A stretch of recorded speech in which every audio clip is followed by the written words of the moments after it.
What's up guys, this is Regulus Blues, and this week's song is Bobo Thomas, Catfish Blues, I Wish I Was a Catfish.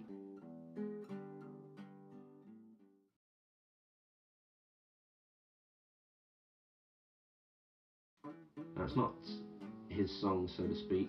Anybody who knows their blues knows Catfish it's like the Yesterday or Bridge Over Troubled Water of the blues world. It's been covered by everyone. In fact, a great deal of classic rock and blues songs come from this one source. Catfish Blues, the rendition performed by Bobo Thomas, sometimes noted as Elmore James, but we'll explain the reason for that in a moment, was recorded by Lillian McMurry of Trumpet Records in Jackson, Mississippi, and it was recorded on the 24th of June 1951, so it's a little bit later than the other songs we've been doing, but it's still a very gritty Delta blues song. It's the only recording by Bobo Thomas, and his name was almost lost to time because due to a circumstance he ended up with Elmo James's name on both sides of the record. It was a split record, Dust My Broom on side A and Catfish Blues on side B. So being that this is the only song by Bobo Thomas, there's not very much to say in the way of history for him. However, Lillian McMurry and Trumpet Records do have quite an interesting history, and despite this being his only song, the history that does go with this recording is actually, out of all the stories for songs that I've been looking at, it's a pretty interesting story. It's a weird set of circumstances. So Trumpet Records was a fairly short-lived but quite pivotal independent record label, as I said, based out of Jackson, which is state capital in Mississippi, and it's towards the southern end of the state, whereas Clarksdale, we've been talking about before, is in the north towards Memphis. Jackson is further south, and she was married to a guy called Willard McMurry, and he was a furniture store owner. She's about 30 years old in 1950-51. She's in the back room of this store that he's just bought, and she finds some records. She starts playing them, and she's like, oh, this is good.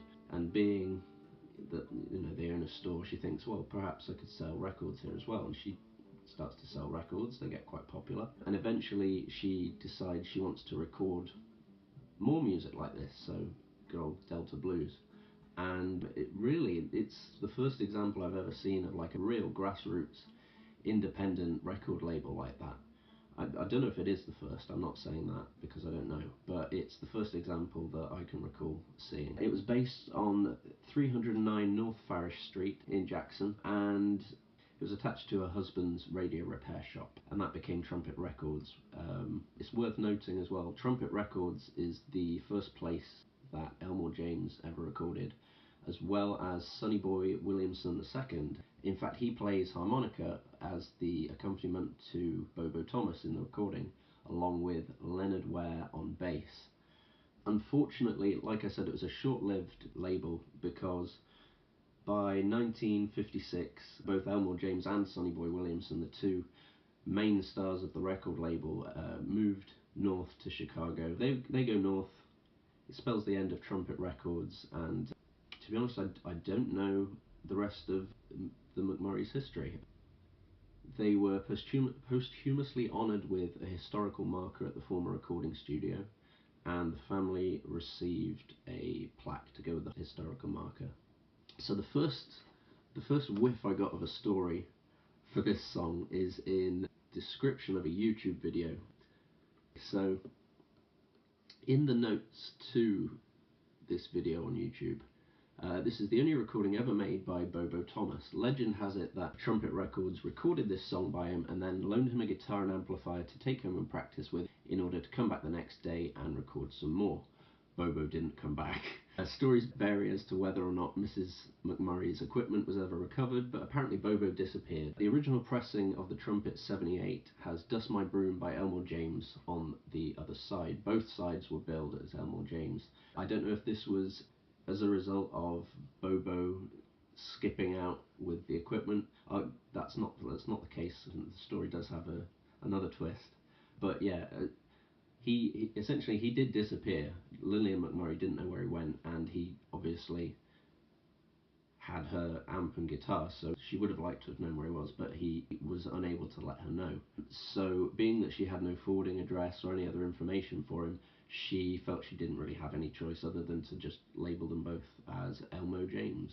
However, the rest of the story I found on weeniecampbell.com, where I found a lot of information on Charlie Patton. So he's talking about that YouTube video description, and somebody is able to correct him, or at least get some closure on the story in the comments. And what basically happened is, months later, after the recording session, Mrs. McMurry is contacted by the local police.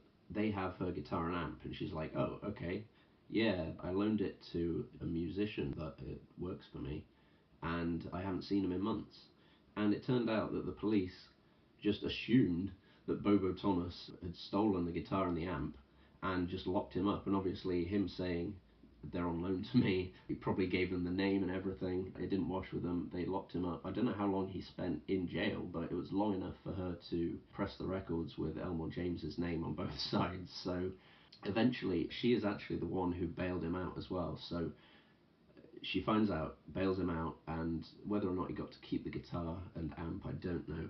But the long story short is, Bobo Thomas was located, Mrs. McMurray bailed him out, and I think after that he decided, you know, musician's life wasn't for him, which is a shame, because that one track, apparently it was a one take. He sat down with Sonny Boy and Leonard Ware.